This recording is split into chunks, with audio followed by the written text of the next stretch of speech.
Mesdames et messieurs, je voudrais, au nom des organisateurs de cet After Work, vous souhaiter la bienvenue ici au sein de la salle Nyangoran Porquet autour de l'activité dénommée Toast et littérature. Alors, nous aurons la chance de recevoir plusieurs auteurs selon un chronogramme que je m'en vais vous donner maintenant. Nous allons d'abord à chaque fois présenter les critiques littéraires qui nous accompagnent. Ensuite, nous allons présenter brièvement l'auteur avec qui nous allons interagir. Et ensuite, il y aura la lecture d'un extrait du texte à l'honneur.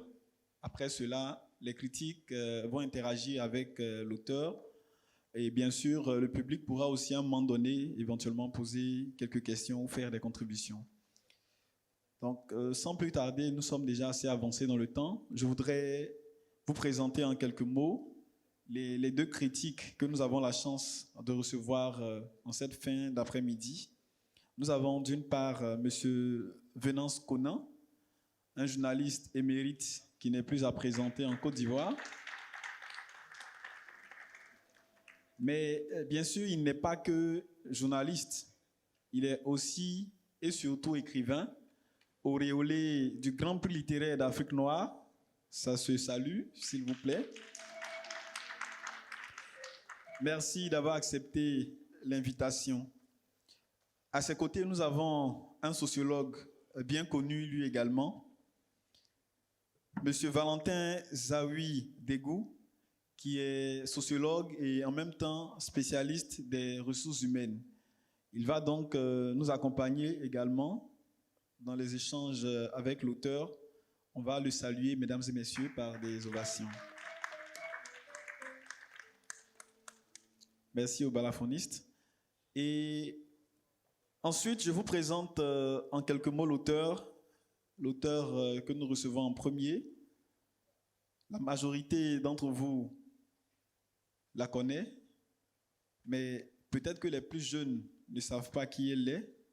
Alors, je m'en vais dire un mot assez bref sur elle, puisque, comme je l'ai dit tout à l'heure, le temps joue contre nous. Professeur Tanela Boni est professeur titulaire de philosophie, à la retraite depuis plusieurs années déjà. Même si elle est toujours en activité, elle continue de dispenser des cours au département de philosophie à l'université Félix Houphouët-Boigny, un département qu'elle a dirigé pendant plusieurs années. En plus d'être professeur titulaire de philosophie et philosophe également, elle est une poétesse et une romancière, une essayiste très connue sur le plan mondial. Elle participe régulièrement à des salons littéraires et des salons de poésie à travers le monde. Elle a une bibliographie qui est très riche. Je ne pourrais donc pas énumérer tous les ouvrages qu'elle a publiés, au risque d'en oublier quelques-uns. Mais je voudrais simplement vous citer quelques exemples de textes, au nombre desquels Martin de Courfeu, qui a obtenu le prix Amadou Kourouma en 2005, si ma mémoire est bonne. Elle a aussi publié Les baigneurs du lac Rose aux éditions Ney. Elle a publié, en termes d'ouvrages poétiques, elle a publié Labyrinthe, elle a publié Grains de sable, etc., etc. Et les textes les plus récents, nous avons en 2017, Là où il fait si clair en moi, publié aux éditions Bruno Doucet en France. C'est un texte qui a été salué par l'Académie française et nous aussi, nous saluons l'auteur dont le génie nous permet de déguster cette soirée. Insoutenable frontière, c'est, il me semble, le dernier texte qui a été publié quasiment dans la même période qu'un autre texte qui paraît en Côte d'Ivoire intitulé « Le poème n'est pas un objet perdu », donc publié chez Valès Éditions. Et le livre à l'honneur, comme je le disais tout à l'heure, est intitulé « Insoutenable frontière ». Il a été publié en 2022 aux éditions Bruno Doucet. Et donc sur ce, je voudrais tout de suite passer la parole au premier critique, M. Venance Conan, pour son intervention.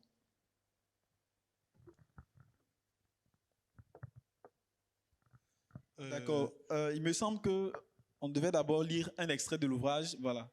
Toutes mes excuses. Avec votre permission, la personne préposée pour l'exercice Bon, vous avez toute la place. Encore une fois, désolé.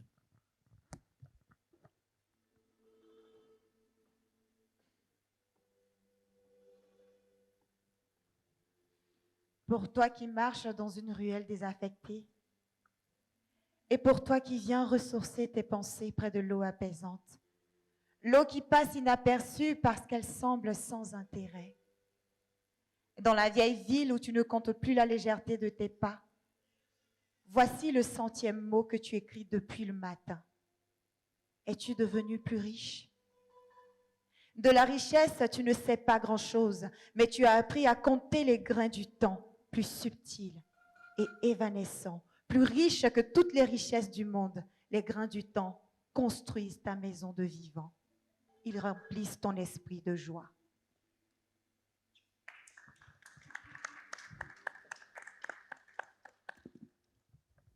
Merci pour cette déclamation avec un accompagnement de main de maître par le balafoniste qu'on va aussi saluer. Alors, Monsieur Venance Conan, vous avez la parole. Merci beaucoup. Je voudrais saluer dans cette année-là. On a une longue histoire ensemble qui remonte à, je ne dirais pas des décennies, mais au moins une douzaine d'années. Lorsqu'on a été dans l'attente d'un événement qui devait se dérouler en Côte d'Ivoire ici, on était en exil. Enfin, moi, j'étais en exil, toi, tu étais là-bas déjà. Pour ce soir, je voudrais quand même préciser que les rôles ont été plus ou moins distribués. Et moi, je devais plutôt intervenir sur le livre de M. Gloy, Taï Gloy. Donc, c'est quelqu'un d'autre qui devait faire la critique du livre de Tanela. Donc, je ne voudrais pas qu'on se marche sur les pieds. J'aurais à dire quelque chose, mais je préfère que celui qui a parlé de ce livre-là le fasse. Je crois que c'est mon voisin. Non?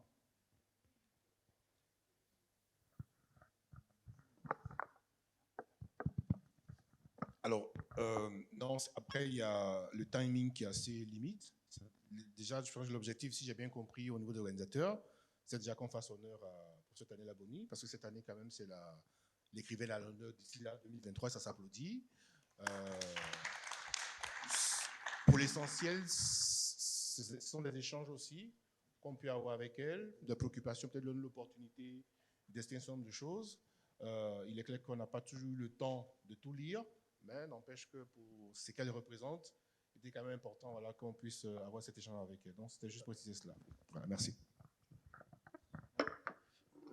Du coup, nous allons interagir directement avec l'auteur, avec des questions, éventuellement des contributions. Et après, nous allons donner la possibilité, si le temps nous le permet, au public de poser éventuellement 2 ou 3 questions maximum. Et on fera l'effort d'être assez concis, s'il vous plaît, quand vous aurez la parole. Je voudrais donc mettre le pied à l'étrier en posant la première question autour de l'ouvrage Insoutenable frontière. Alors, professeur Tanela Boni, je voudrais savoir si la notion de frontière soulève la problématique de l'habitabilité qui vous est si chère. Et déjà, pour le public, je souhaiterais que vous puissiez nous dire un petit mot sur la notion d'habitabilité. Et avant de répondre à la question, de savoir si la notion de frontière, et notamment l'ouvrage Insoutenable frontière, est une manière pour vous de poser la problématique de cette habitabilité. Merci, docteur Kissi. Merci à toutes et à tous d'être venus là cet après-midi, fin d'après-midi pour la poésie, parce que c'est pas évident, c'est vraiment pas évident. Et je crois que docteur Kissi en rajoute, parce que on est en poésie et il me pose d'abord une question de philosophie.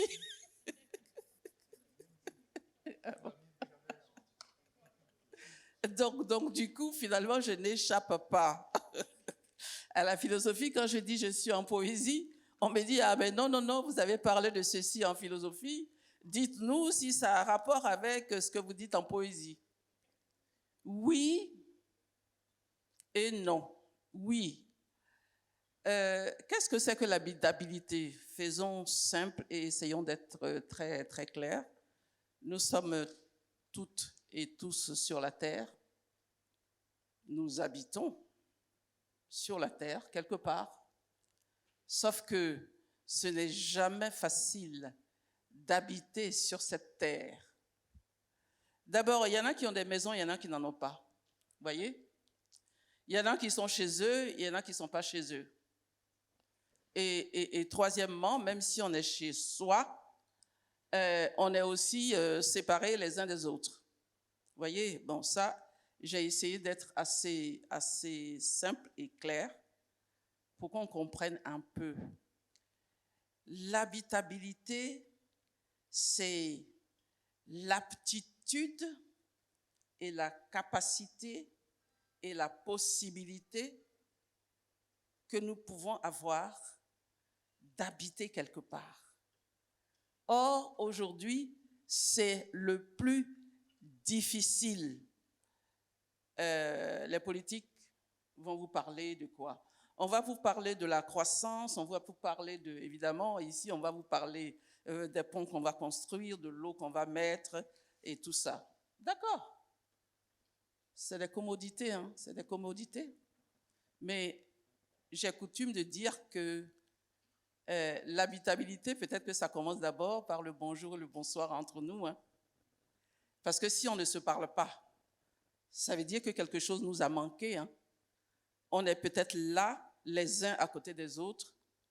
On ne sait même pas si nous sommes des humains ou des animaux ou autre chose. Mais ce n'est pas tout. Même si nous disons que nous sommes des humains, il y a avec nous des plantes, il y a des animaux, il y a l'eau qui est là, il y a quoi? Les rivières, la mer, la montagne. C'est avec tout cela qu'on habite. Qu'est-ce qu'on fait avec cela? On ne se dit pas, on est seulement nous les hommes, on se contente de détruire tout ça. Non, on fait en sorte qu'on puisse justement habiter sur cette terre avec ce qu'on a trouvé, en améliorant ce qu'on a trouvé là, même si on construit justement, et ce n'est pas tout, ce n'est pas tout.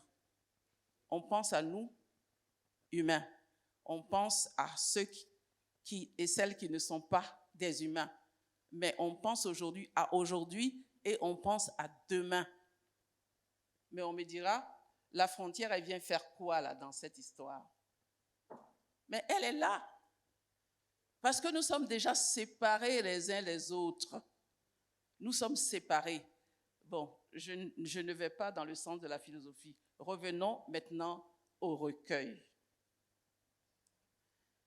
La frontière fait partie de la question de l'habitabilité, mais dans ce recueil, j'essaie d'en parler justement en poésie.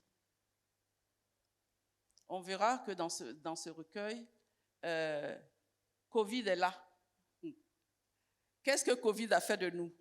Nous sommes séparés de nos habitudes. Nous sommes enfermés, séparés des uns des autres. Ce n'est pas tout. Toi, l'oiseau multicolore, c'est le titre d'une suite de poèmes. Cet oiseau, justement, ne peut pas avoir une seule couleur. Parce que comme on sait que l'oiseau s'envole, il y a toujours des oiseaux migrateurs. Ils vont passer d'une région à une autre. Parfois, ils vont faire, je ne sais pas, des milliers de kilomètres. Ils vont traverser un certain nombre de frontières. Ils vont partir, ils vont revenir. Ils vont surtout, je dirais, s'enrichir. On pense à la métaphore des oiseaux, mais en réalité, est-ce que je parle aussi, évidemment, des humains.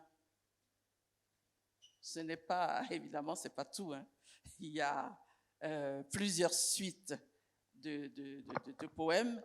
Il y a même une suite de poèmes que j'ai dédiée à mon collègue et ami Augustin Dibi, que tout le monde ici à l'université connaît parce qu'il est mort brusquement pendant Covid. Et 2 semaines avant, on se parlait encore, etc. Voilà la frontière fondamentale dont je parle aussi dans le poème « N'est pas un objet perdu ». Donc, vous voyez, je ne vais pas continuer, on n'a pas beaucoup de temps, mais vous avez vu le lien entre poésie et philosophie. Ce lien-là, moi, ça ne me quitte pas. Professeur, on a bien compris, je ne vais pas en rajouter relativement à l'aspect philosophique des choses, mais je vous suis quand même depuis quelque temps et je sais que vous êtes très pointueux sur cette idée d'être une citoyenne du monde. Vous ne vous sentez partout, vous êtes à Montréal, vous êtes à Paris, vous êtes à Washington, vous vous sentez chez vous et vous le revendiquez. C'est un peu en écho à ce que vous venez d'expliquer.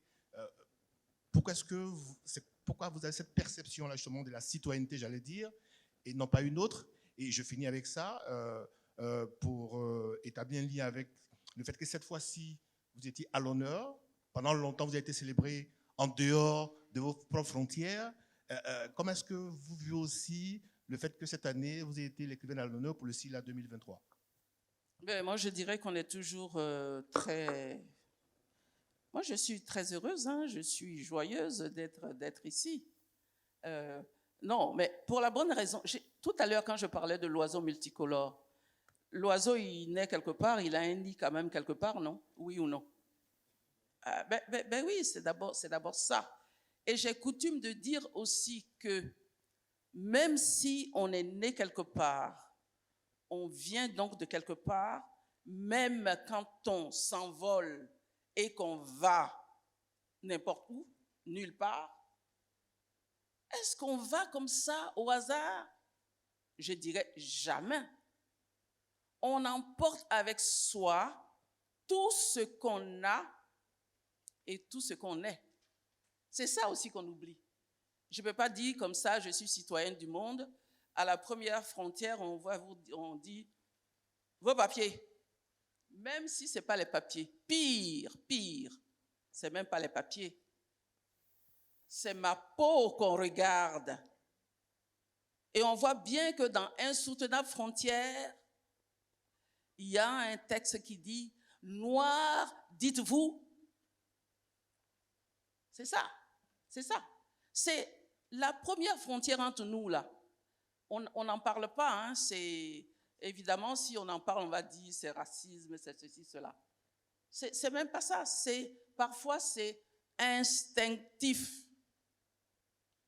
Vous voyagez même si vous avez toutes sortes de papiers, là. Toutes sortes de papiers.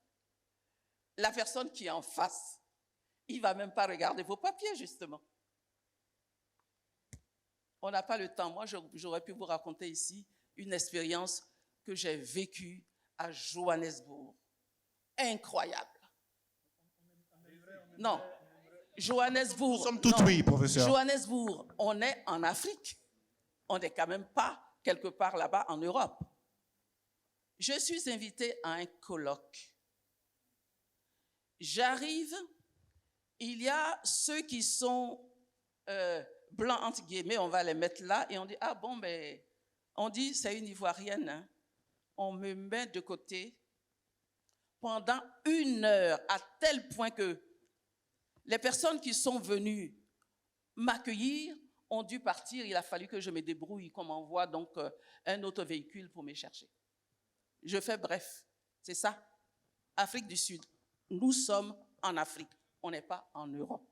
Vous voyez, c'est aussi simple et aussi bête que ça. C'est, comme je dis, c'est dans la tête que ça se passe. Et c'est toujours dans le regard. Ceux qui lisent mes courts essais philosophiques ou d'autres essais savent que j'écris sur le regard. Il suffit que quelqu'un vous regarde, vous savez qu'il vous a tué ou bien il vous a accueilli. Voilà, je ne vais pas dire autre chose. C'était exactement ça le sous-entendu de ma question, parce que c'est bien de se... comment dire, voir comme citoyen du monde, mais en même temps, il y a ces réalités-là, malheureusement, que vous venez de dépeindre. Donc voilà, c'était vraiment ça. Merci beaucoup, professeur. Merci. Nous allons, avec la permission des critiques et de l'auteur, prendre une intervention, s'il en est bien sûr, dans l'assistance, avant de conclure ce premier acte avec l'auteur Tanela Boni. S'il n'y a pas d'intervention, rassurez-vous, nous avons 1000 questions. Voilà, c'est pour ne pas monopoliser la parole que nous vous donnons l'occasion. Allez-y. Merci.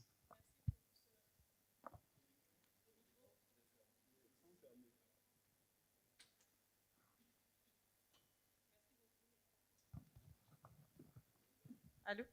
Merci, professeur, et merci à tout le monde pour cette belle intervention. Moi, je suis curieuse de vous demander, une fois que ce regard est posé sur vous et que le jugement est porté, qu'est-ce que vous faites ensuite? Et qu'est-ce que nous, Africains, devons faire? Merci. Merci. Mais lorsque ce regard est posé, je pense que chacun prend ses responsabilités. C'est aussi simple que ça. Pour moi, c'est une question de, je dirais, c'est une question de dignité. Quand on sait d'où on vient, quand on sait qui on est, quand on sait toute la richesse peut-être qu'on porte en soi, comme on dit, l'eau peut couler sur vos plumes d'oiseaux. Et puis, vous vous secouez, vous continuez. C'est ce qu'on fait. Parce que vous n'allez pas rester là, comme on dit, crêcher. Je l'ai dit là, je crois que c'était à l'université, il y a quelques jours. Vous n'allez pas crêcher là au carrefour. Vous n'allez pas faire du surplace. Vous continuez parce que la vie n'attend pas. C'est ça. Parce que si vous restez là, vous allez pleurnicher, hein? Or, bon, mais si vous pleurnichez, ça veut dire que vous avez perdu tous vos moyens. Donc, je crois qu'il faut vraiment se relever, même si vous êtes touché, vous vous relevez et vous continuez votre chemin. Merci. Quelqu'un dirait dans le meilleur des cas, les pleurs soulagent, mais ça ne règle pas le problème. Ça ne règle pas le problème. Mais vous savez, ce genre de situation, moi j'appelle ça des expériences, ça vous aguerrit, ça vous montre que, ça vous permet de prendre conscience et ça vous permet aussi de voir que quand on parle des amitiés, là, sur ça aussi j'ai écrit en poésie. Quand on parle d'amitié, là, tout le monde on n'est pas tous amis entre nous, hein, parce qu'il y a très souvent des expériences de vérité. À ce moment-là, vous prenez conscience et puis vous vous dites, mais bon, j'ai un pays, même si je ne suis pas dans ce pays, je le porte en moi, je le porte avec moi et j'essaie d'en faire quelque chose. Voilà. Et c'est à partir de ce moment-là qu'effectivement, on peut établir des relations avec les uns et les autres, en sachant qu'on est fort de quelque chose, parce qu'on ne va pas comme ça, comme on dit, à l'aventure. C'est pas comme ça. Merci. Nous allons finir avec l'intervention de Venance Konan. Oui, je voudrais ajouter quelque chose à ce que Tadela vient de dire. Tadela a parlé des frontières qu'on voit dans le regard de l'autre.